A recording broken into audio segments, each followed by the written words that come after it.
Hello friends, this is Deepak Singh और आज हम टॉपिक डिस्कस करेंगे जया जेटली पैनल के बारे में। या फिर हो गया जया जेटली कमेटी, हो गई जया जेटली टास्क फोर्स, हो गई, ये सब आपने नाम सुने होंगे।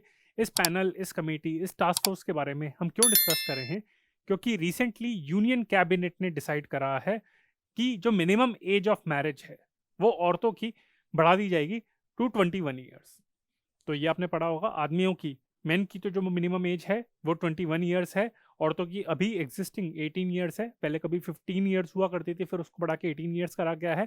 पर अब डिसाइड करा गया है कि दोनों में पैरिटी होनी चाहिए, क्योंकि जब जेंडर इक्वालिटी की बात होती है तब सारी चीज़ों में हम समानता की बात करते हैं, इक्वालिटी की बात करते हैं। तो मिनिमम एज ऑफ मैरिज के बारे में भी इक्वालिटी क्यों ना हो, तो इस कंटेक्स्ट में हम ये टॉपिक डिस्कस करेंगे। तो जो मिनिमम एज ऑफ मैरिज है वो मैं अलग से डिस्कस करूंगा मेरे दूसरे लेक्चर में। ये 2 पार्ट की सीरीज है।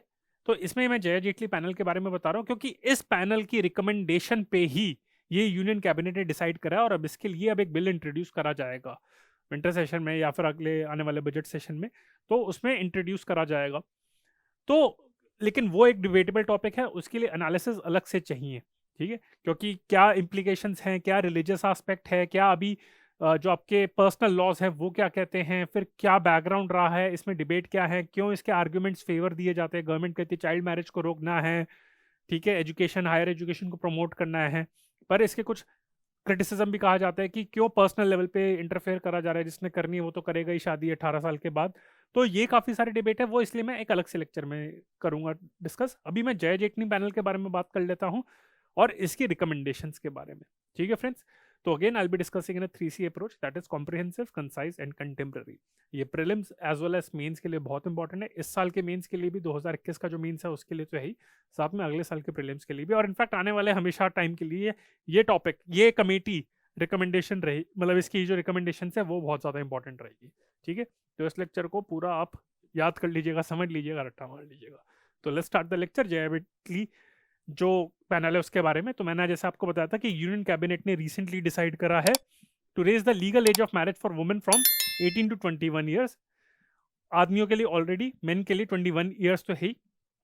तो इसमें दोनों की लीगल एज ऑफ मैरिज आपकी है, इससे इक्वालिटी आ जाएगी, मेन एंड वुमेन की एट पार आ जाएगी। ठीक है, एंड ये जो यूनियन कैबिनेट का डिसीजन है, this is based on the recommendation of a panel led by जय जेटली। तो इसलिए हम जय जेटली पैनल के बारे में डिस्कस कर लेते हैं। अब हम पैनल के बारे में पढ़ लेते हैं। तो ये पैनल, इसका बैकग्राउंड था, काफी टाइम से न्यूज में सुना ही होगा आपने कि इसकी रिपोर्ट आ रही है, बहुत टाइम से चल रहा था।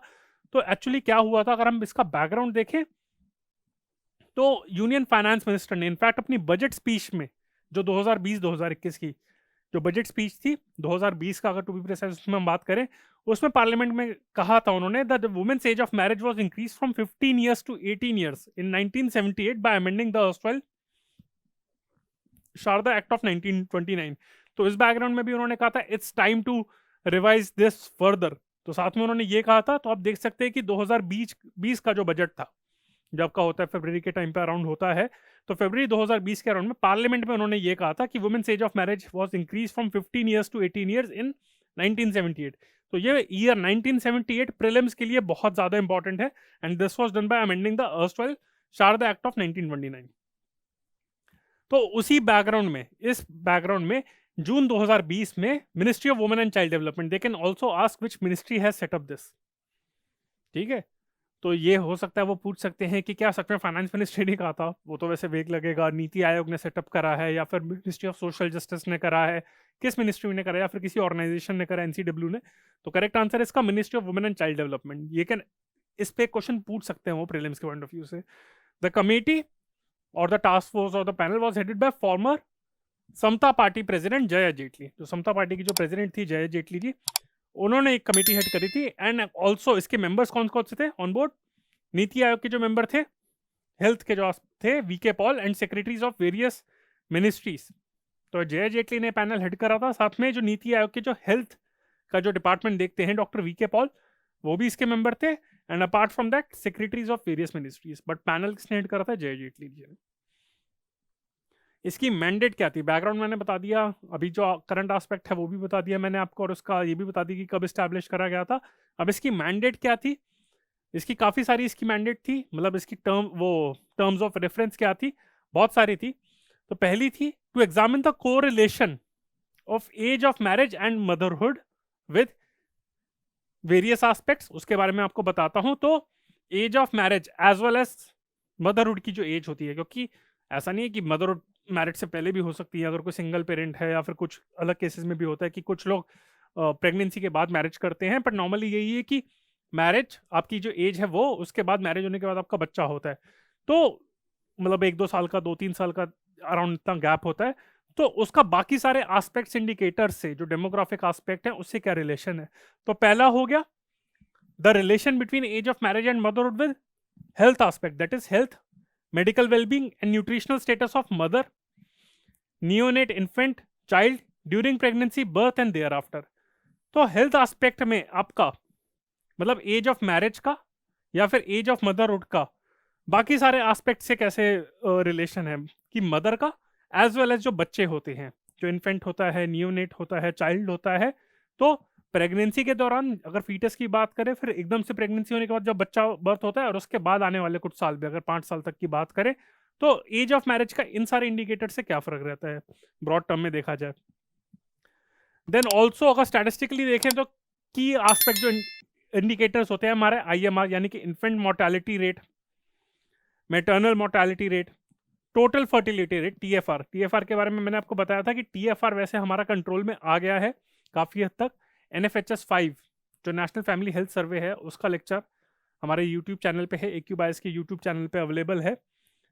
तो जो टोटल फर्टिलिटी रेट है, सेक्स रेशियो एट बर्थ है, चाइल्ड सेक्स रेशियो है, इन सारे इंडिकेटर्स का इन सबसे क्या रिलेशन है, age of marriage and motherhood with all these indicators, and also any other relevant points pertaining to the health and nutrition in this context.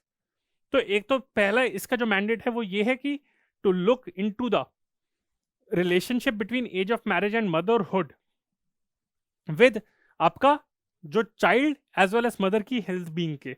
अगर हम इस कंटेक्स्ट में भी देखें, आपका IMR, MMR, TFR, sex ratio at birth, child sex ratio, उस context में देखें तो इन इंडिकेटर से क्या रिलेशन है आपका। दूसरा हो गया आपका to suggest measures for promoting higher education among women. तो अगेन ये सिर्फ age of marriage and MMR और IMR के कंटेक्स्ट में नहीं है, हायर एजुकेशन अमंग वुमेन, उसके लिए क्या क्या मेजर्स ये सजेस्ट करती है। Then to suggest suitable legislative instruments and amendments in existing laws to support the recommendation of the task force. कि रिकमेंडेशन करना तो एक और अलग चीज होती है, बट साथ में ऐसे क्या लॉज बनाने चाहिए या फिर एग्जिस्टिंग लॉज में ऐसे क्या चेंजेस लाने चाहिए जो इन रिकमेंडेशंस को, जो इस टास्क फोर्स की रिकमेंडेशन को इंप्लीमेंट कर पाए। ये नहीं करें कि टास्क फोर्स को ये कहा गया है कि सिर्फ आप रिकमेंडेशन करके छोड़ दो, आप ये भी बताइए कि इन मेजर्स को इंप्लीमेंट करने के लिए क्या लीगल चेंजेस लाने चाहिए। तो ये भी आपका है, तीसरा हो गया। And to work out a detailed roll out plan with timelines to implement the recommendation of the task force. तो मेन तो चीजें क्या होगी आपकी, अगर हम बात करें रिलेशन ऑफ आपका एज ऑफ मैरिज एंड आपका age of marriage and motherhood with IMR, MMR, मतलब आपका women and child health, mother and child health हो गया आपका। दूसरा हो गया हायर एजुकेशन। तीसरा आपका क्या हो गया कि क्या लॉज में अमेंडमेंट लानी है। चौथा हो गया आपका टाइमलाइंस आपकी बतानी है एंड एक्शन प्लान। तो ये आपके 4 रिकमेंडेशन हैं मेजर। बाद में 2-3 और भी रिकमेंडेशन थी, बट वो बहुत रिडंडेंट सी थी, उनका ज़्यादा कोई यूज़ नहीं था, तो इस वजह से ये आपकी रिकमेंडेशन है, आपकी ये मैंडेट है। तो वो आपकी मैंडेट थी या फिर टर्म्स ऑफ आपकी रेफरेंस थी। अब हम रिकमेंडेशंस पे आते हैं कि एज ऑफ मैरिज के कंटेक्स्ट में उसने क्या कहा, उसने कहा कि हाँ कोरिलेशन है काफ़ी ज़्यादा। तो age of marriage has to be increase to 21 years based on the feedback taken from youth belonging to all religions as well as from rural and urban areas equally। तो इसने कहा कि जो age of marriage for women है ये 21 साल होनी चाहिए। जब आदमी की 21 साल है तो औरत की 21 साल नहीं होने चाहिए। साथ में उन्होंने ये, मैं क्लैरिफिकेशन और जस्टिफिकेशन भी इसकी बताऊंगा उस बारे में, उसने क्या क्या चीज़ कही थी। उसने कहा था पहली बात तो ये कि यंगर जनरेशन से फीडबैक लिया, काफ़ी सारे सोर्सेज से, काफ़ी सारी NGOs को इन्वॉल्व करा। फिर जो आपके रिलीजन है, आपके जो डिफरेंट रिलीजन है, ऐसा नहीं कि सिर्फ हिंदू से लिया है या फिर मुस्लिम से लिया है, सिख से लिया है, सारे रिलीजन से लिया है, और rural as well as urban areas दोनों से इक्वली लिया है। ठीक है, ये तो आपका एज ऑफ मैरिज के कंटेक्स में, कोरिलेशन के कंटेक्स में मैंने बताया था। उन्होंने कहा कि डेफिनेटली एक ज़्यादा है, क्योंकि अगर यंग एज में चाइल्ड मैरिज अगर होगी तो आपके एमएमआर और आईएमआर के इश्यूज रहेंगे, साथ में आपका हायर एजुकेशन भी प्रमोट होगा। फिर increasing access to schools and colleges for girls including their, ये बहुत इंपॉर्टेंट पॉइंट है इन्होंने, और मुझे इसकी सबसे अच्छी रिकमेंडेशन यही लगी है, including their transportation to these institutes from far flung areas. तो साथ में उन्होंने ये कहा है कि स्कूल्स और कॉलेजेस में लड़कियों की एनरोलमेंट करानी चाहिए, एनरोलमेंट करा के रिटेन भी करना है, ऐसा नहीं कि ड्रॉप आउट हो जाए उसके बाद। तो ये तो होना ही चाहिए, क्योंकि अगर सिर्फ ये लीगल एज ऑफ मैरिज कर दी, उनको कह दिया कि मैरिज हो गई आपकी 21 साल हो गई, पर वो पढ़ लिख नहीं रही, घर पे बैठी हुई है ना, कुछ काम भी कर रही हैं और स्किल्स भी उनको नहीं प्रोवाइड कर रहे, तो करेंगी क्या? फिर उनको लगेगा शादी करा दो इससे अच्छा। तो डेफिनेटली इन सब चीज़ों पे फोकस करना चाहिए, और खासकर जो रूरल एरियाज है जहाँ पे आपके कॉलेजेस और इंस्टीट्यूट्स, आपके जो स्कूल्स हैं बहुत दूर दूर है, वहाँ पे उनके लिए प्रॉपर ट्रांसपोर्टेशन फैसिलिटीज आपकी प्रोवाइड करनी चाहिए।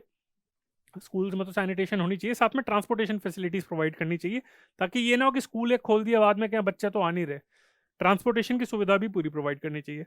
In fact also include sex education in schools, ये बहुत ही एक प्रोग्रेसिव रिकमेंडेशन है, पर पता नहीं इसको कितना इंप्लीमेंट करती है हमारी गवर्नमेंट। सेक्स एजुकेशन स्कूल में होनी चाहिए, जैसे मैंने आपको बताया था, ताकि टीनेज प्रेगनेंसी, आईएमआर, एमएमआर, ये सब जो सारे इश्यूज हैं उसको काउंटर करने के लिए। Skills and business training to be provided, तो यानी कि लाइफ अर्निंग, ये जो आपका होता है कि आपकी अर्निंग के लिए जो स्किल्स होती है, लाइफ लॉन्ग स्किल्स होती है, वो प्रोवाइड करनी चाहिए। और स्किल्स तो बेसिक आपकी जो वोकेशनल ट्रेनिंग होती है वो तो होनी चाहिए, साथ में बिजनेस ट्रेनिंग भी होनी चाहिए। तो यानी कि आपकी बिजनेस में भी आपकी स्किल्स प्रोवाइड करनी चाहिए, स्टार्टअप सेटअप करने के लिए भी। एंड अपार्ट फ्रॉम दैट, ये तो जो इनकी मेजर रिकमेंडेशन होने के साथ में इसने ये कहा, undertake awareness campaign on a massive scale on the increase in age of marriage and to encourage social acceptance of the new legislation which they have would have more been effective than coercive measure। तो साथ में उन्होंने ये भी कहा है कि जो लीगल एज ऑफ मैरिज है, जैसे आपने एथिक्स में भी पढ़ा होगा कि लॉज बनाने से सिर्फ कुछ नहीं होता, लॉज तभी आपके इफेक्टिव रहते हैं जब सोसाइटी उन्हें एक्सेप्ट करते रहे। काफी सारी चीजें आपकी होती है, कस्टम्स होते हैं, लॉज होते हैं। हमने काफी सारे लॉज बनाए हैं पर वो फॉलो नहीं होते, क्योंकि लोकल लेवल पे कस्टम्स फॉलो करते हैं। तो जब तक हम लोगों का माइंडसेट चेंज नहीं करेंगे तब तक कुछ चेंज नहीं होने वाला। लॉ बनाने से लोग कहते हैं हम लॉ फॉलो ही नहीं कर रहे, कौन रिपोर्ट करेगा, अगेन जुडिशियल एस्पेक्ट में कितना कोई पड़ेगा, कोर्ट में केसेस जाएंगे, उन चीज़ों में वैसे ही होता है। एंड अगेन होता ही, अगर लॉ बनाओगे और अगर लॉ जस्ट नहीं है, कहते हैं ना कि लॉ तो है, अगर कहते हैं कि लॉ को नहीं तोड़ सकते, but the question is whether the law in it self is just और नॉट। लॉ जस्ट है, आपका अनजस्ट है। तो उस केसेस में अगर आपका देखें तो ये इंश्योर करने के लिए लीगल एज ऑफ मैरिज तो इंक्रीज कर देनी चाहिए, और उसके लिए ऑब्वियसली एक लॉ ही पास करा जाएगा, यूनियन कैबिनेट ने अभी अप्रूव करा है, फिर एक लॉ आपका बनाया जाएगा, तो वो तो होना ही चाहिए। पर उसकी एक्सेप्टेंस के लिए आपका मैसिव स्केल पे अवेयरनेस कैंपेन ले जानी चाहिए, ताकि सोसाइटी उसे एक्सेप्ट करे। क्योंकि कोएर्सिव मेजर अगर आपका डंडा देके आपका करे कि नहीं नहीं मैरिज आपकी नहीं होनी चाहिए, वो इफेक्टिव नहीं रहेगा। सोशल एक्सेप्टेंस, आपकी अवेयरनेस प्रोवाइड करनी चाहिए, ठीक है। अब उसमें उन्होंने कुछ क्लैरिफिकेशन दी थी। क्लैरिफिकेशन एक तो साथ में यही दी थी, जैसे यहाँ पे मैंने मेंशन करा था कि ये जो इनकी रिकमेंडेशन है, ये इन्होंने इक्वल फीडबैक लिया है यूथ से और बाकी सारे एज ग्रुप से। यूथ पे फोकस रहा ही है, साथ में all religions and from rural as well as urban areas, ठीक है। दूसरा ऑब्जेक्टिव ये है कि इन रिकमेंडेशन जो इन्होंने दिए, age of marriage, higher education, skill development, इन सब पे दिया है, ट्रांसपोर्टेशन फैसिलिटीज, ये सब है। The purpose of the recommendation is on based on the not on the rationale of population control. It's not based on the rationale of population control, but more with women empowerment and gender parity। इन्होंने यही कहा है कि जैसे मैंने आपको बताया था कि यहाँ पे मैंने आपको बताया था कि इसकी टास्क फोर्स की, इसकी काफी सारी, इसकी टर्म्स ऑफ रेफरेंस काफी सारी थी इसकी, ठीक है। ये वाला जैसे मैंने आपको इसमें बताया था कि infant mortality rate, MMR, sex ratio at birth and child sex ratio, ये तो है, पर साथ में टोटल फर्टिलिटी रेट के साथ कोरिलेशन में भी बताया था इन्होंने। टोटल फर्टिलिटी रेट यानी कि कितने रेट पे इंडिया की पॉपुलेशन बढ़ रही है। और मैंने आपको बताया था कि already national family health survey का जो 5th राउंड है उसके अकॉर्डिंग आपका 2 पहुंच ही चुका है, और जो वैसे टोटल फर्टिलिटी रेट आपका है 2.1 आपका माना जाता है कितना होना चाहिए पॉपुलेशन स्टेबलाइजेशन के लिए। तो साथ में इस कमेटी ने यही रिकमेंड कर दिया है कि पॉपुलेशन कंट्रोल ऑब्जेक्टिव नहीं है इसका, ऐसा नहीं कि एज इंक्रीज करे पॉपुलेशन कंट्रोल करने के लिए, ऑलरेडी हमारी पॉपुलेशन स्टेबलाइज हो रही है। जो हमारा एनएफएचएस का डेटा है, ये इसका यूट्यूब पे आप वीडियो देख सकते हैं। बट वुमेन एम्पावरमेंट के लिए, जेंडर पैरिटी के लिए, एक तो वैसी एज में पैरिटी होनी चाहिए, साथ में औरतों की पढ़ाई के लिए उनको स्किल्स प्रोवाइड करने के लिए, क्योंकि मैरिज के बाद थोड़ा सा शायद डिफिकल्ट हो सकता है, कुछ औरतें करती हैं बट उसके बाद हाउस होल्ड कोर्स वगैरह रिस्पॉन्सिबिलिटीज के चक्कर में औरतें ज़्यादा नहीं पढ़ पाती, लिख पाती, काम नहीं कर पाती। ठीक है, तो ये हो गया। Service from youth from rural as well as urban India has also been done, तो ये भी इसका है। तो साथ में इन्होंने यही कहा, ऐसा नहीं कि सिर्फ रूरल एरियाज का व्यू अर्बन इंडिया पे इम्पोज करा जा रहा है या फिर वाइस वर्सा, दोनों का सर्वे लिया गया है एंड साथ में ऑल रिलीजन्स का लिया गया, ताकि रिलीजन बेस्ड डिस्क्रिमिनेशन का ना है कि ये तो एक कम्युनिटी का व्यू दूसरों पे इम्पोज करा जा रहा है। तो ये चीज़ें इसने क्लैरिफिकेशन करी है। तो फ्रेंड्स, ये मेरा लेक्चर था जया जेटली लेक्चर का। साथ में क्लैरिफिकेशन में वैसे एक और चीज़ भी इन्होंने कही है कि the committee has said that access to education and livelihood must be enhance simultaneously for the law to be effective. These deliveries come first, as unless they are implemented and women are empowered, the law will not be as effective.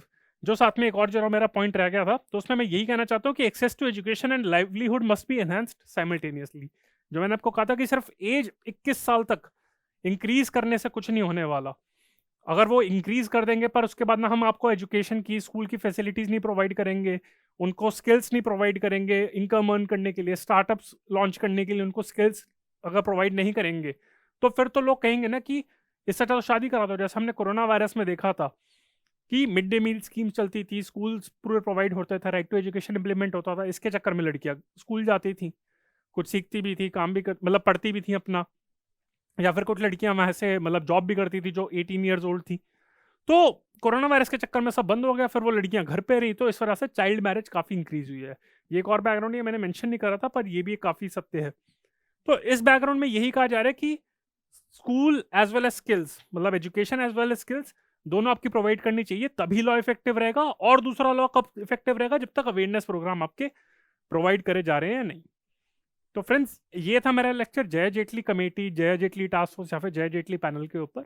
जो मैंने आपको बताया कि जो legal age of marriage जो increase हुई है, उसके ऊपर मैं अलग से टॉपिक डिस्कस करूंगा विद प्रॉपर एनालिसिस, तो वो लेक्चर भी आप देख लीजिएगा। एंड फ्रेंड्स, आप आई होप आपको ये लेक्चर अच्छा लगा हो। अगर अच्छा लगा है then do like it, share it and subscribe to the channel of AQ bias. ये सारे सोशल मीडिया प्लेटफॉर्म्स पे हम अवेलेबल हैं, फेसबुक हो गया, इंस्टाग्राम हो गया, टेलीग्राम हो गया, यूट्यूब हो गया। और ये हमारा कॉन्टैक्ट नंबर है 9319057600। अगर आपकी कोई भी क्वेरी है then please feel free to connect with us. So friends, this is Deepak Singh on behalf of AQ bias. Bye, thank you.